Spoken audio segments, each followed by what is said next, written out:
আন্তর্জাতিক মুদ্রা তহবিল আইএমএফ এর সঙ্গে চলমান ঋণ কর্মসূচি থেকে সরে এসে নতুন একটি কর্মসূচিতে যাওয়ার সিদ্ধান্ত নিয়েছে সরকার। সোমবার অর্থ মন্ত্রণালয়ের এক সংবাদ বিজ্ঞপ্তিতে এমন তথ্য জানানো হয়। নতুন এই কর্মসূচির আওতায় 500 থেকে 600 কোটি ডলার পর্যন্ত ঋণ সহায়তা পাওয়ার সম্ভাবনা আছে বলে জানান কর্মকর্তারা। বিজ্ঞপ্তিতে বলা হয়,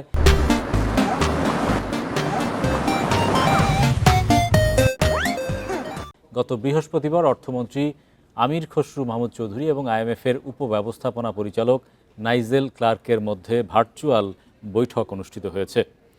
বৈঠকে বর্তমান বাস্তবতা ও বৈশ্বিক অনিশ্চয়তায় আইএমএফের কিছু সংস্কার বাস্তবায়নে চ্যালেঞ্জ তৈরি হয়েছে বলে জানান অর্থমন্ত্রী।